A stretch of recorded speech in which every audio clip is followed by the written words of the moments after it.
The South African Disabled Golf Association's All Abilities Golf Tour saw golfers with disabilities head to Cape Town. Stellenbosch Golf Club, the fourth oldest in the country, has a rich history of hosting some of the most prestigious tournaments, including the SA Open and 5 SA Masters events. Nestled at the foot of the Helderberg Mountains and surrounded by the renowned vineyards of Stellenbosch, this iconic parklands course offers golfers a unique blend of challenge and beauty. It is absolutely fantastic for Stellenbosch to host the All Ability Golf Tour here once again. We've held some major tournaments here in the past: South African Open, the Eisenhower, Espirito Santos, the SA Masters. But I think it's an enjoyable course for everybody. It's old-fashioned, it's old ladies, 1904. We started, it's 120 this year actually, 27th of July. But we can make it fun for everybody. It's an enjoyable golf course, parklands golf course, and old.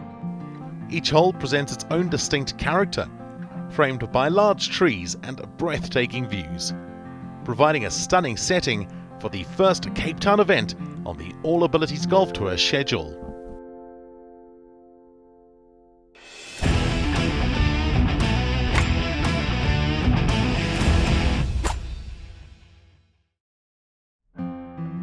The All Abilities Golf Tour, traversing much of South Africa, offers numerous golfers with disabilities the chance to compete, an opportunity they might otherwise miss.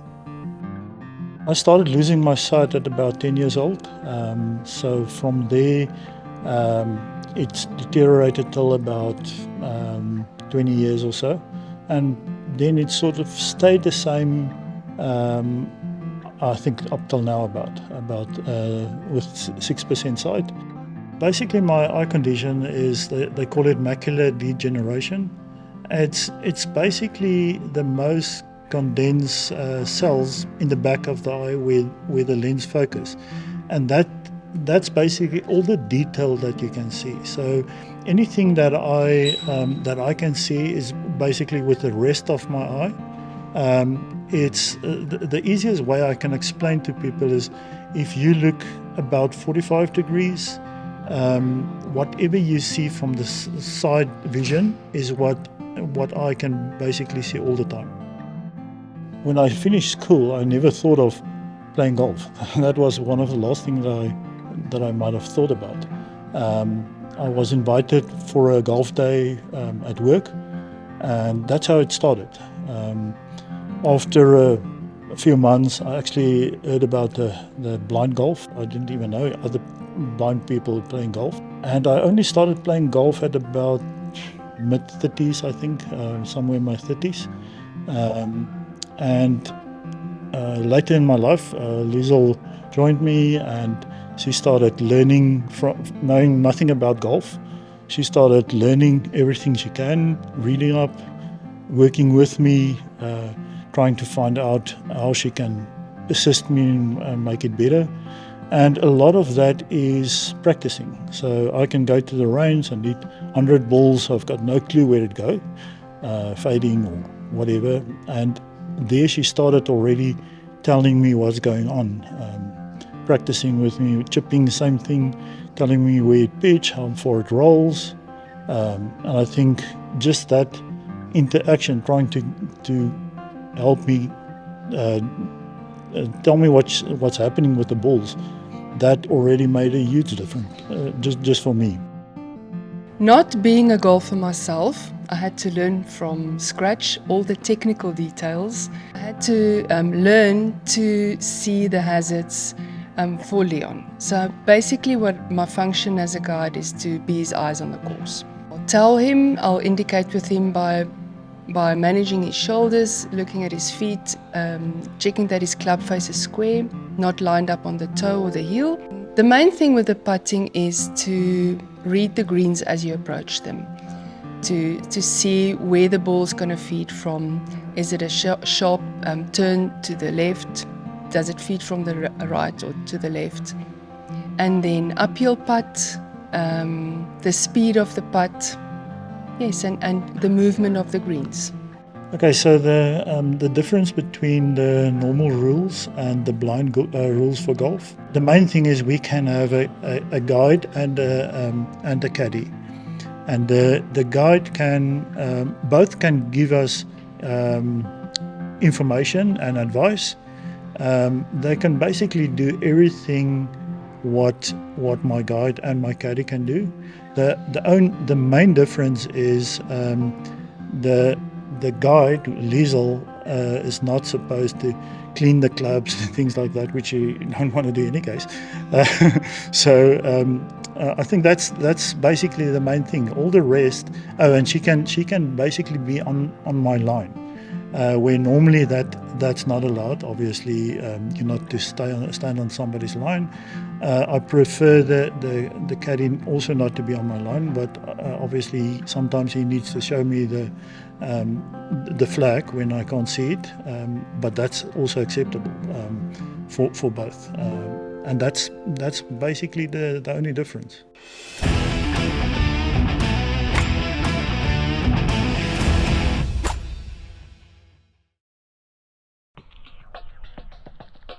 Despite being confronted by challenging weather conditions during the event, the golfers' camaraderie and determination shone through. They were committed to finishing the tournament, displaying true grit and perseverance. In the Deaf Gross division, Deaf Olympian Cedric Toussaint put on a fantastic display, closing with a superb shot onto the 18th green. However, it was only enough for a solid second place finish.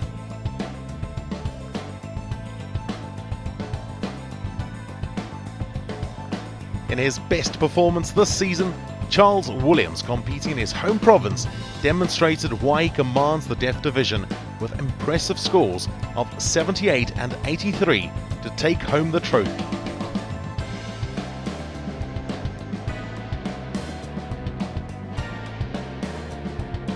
The first swing program is proving to be a remarkable success, with no less than 5 development golfers ascending to the All Abilities Golf Tour.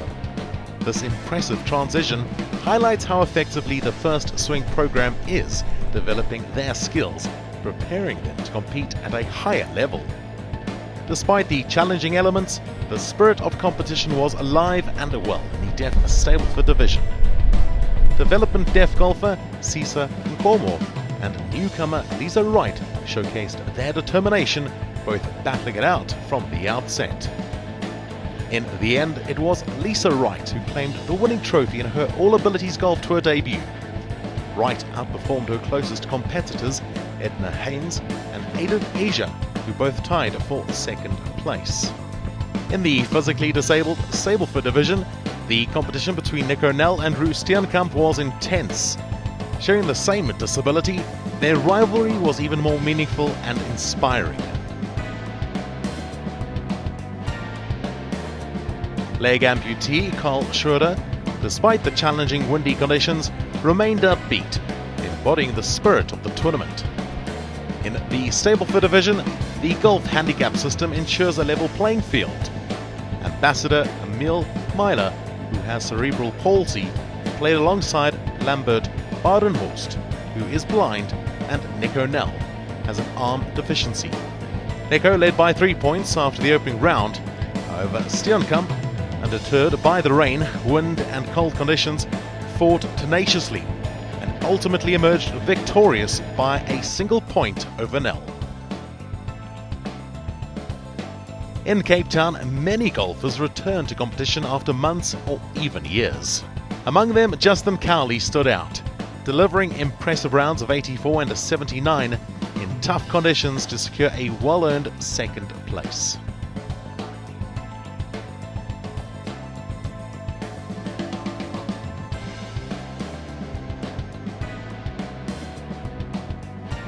David Watts, however, dominated the event from the start, highlighting both his own exceptional golfing abilities and his commitment to the South African Disabled Golf Association. A golfer with a physical disability helping to steer the trajectory of disabled golf, combined with the South African Disabled Golf Association's long history of accomplishments, positions the South African Disabled Golf Association for a promising future on the international stage for golfers with disabilities. Yeah, it was a tough day out there today. You know, the weather was really not too kind on us. A lot of wind, a lot of rain, made the course play very, very difficult. So yeah, I mean, it was a day that you kind of just need to not make too many mistakes and keep it in play, and I did that all right. Struggled a little bit down the stretch with you know, a lot of cold snap that came through, but happy to walk off with the trophy.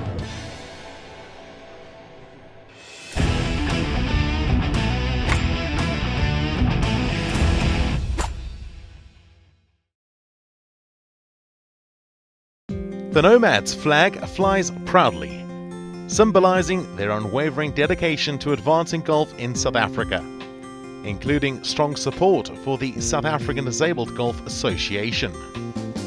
Promoting the growth of the game is a core mission for Nomads, and their flag stands tall as a beacon of their commitment. It's an interesting story, actually. Our founding fathers enjoyed the game and loved the game so much, but they also felt there was an opportunity to give back to society. And it's a pretty cool story. So they started fundraising, and over the decades since, we've donated more than 40 million rand to charities. And it's in two parts. You know, yes, we do help people in need, children's home, dog shelters and the like. But then the second part of what they found was important was what we call the furtherance of golf. How do we grow this game that we love so much? And predominantly it's about giving access to previously disadvantaged people and equipment and coaching and so on to a point, but mainly about the access. We're trying to create a bit of excitement for the game of golf. It's a beautiful part of the country to come to, and to visit Stellenbosch is always a treat. And a big thank you to Louis Destru and his team at Stellenbosch for hosting us and really looking after us, you know, incredibly well. And we you know, as a player and as an employee of Sadgo, I'm incredibly grateful for all of the golf courses that we've been to, and Stellenbosch has really been terrific. It was absolutely amazing coming back here yesterday from a Pro-Am and actually the AGM of the Western Province PGA next door at my neighbour at the Zalza.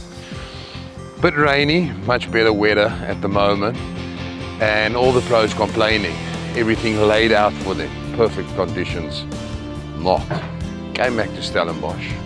Everybody's smiling, everybody's happy. They could not wait to go out. All happy, we allowed the carts and they really enjoyed the time. It's amazing how these guys always see the upside to life. We'd love to host this event again next year. Can't wait to welcome everybody back. It's always a pleasure for Stellenbosch Golf Club to host an event like this.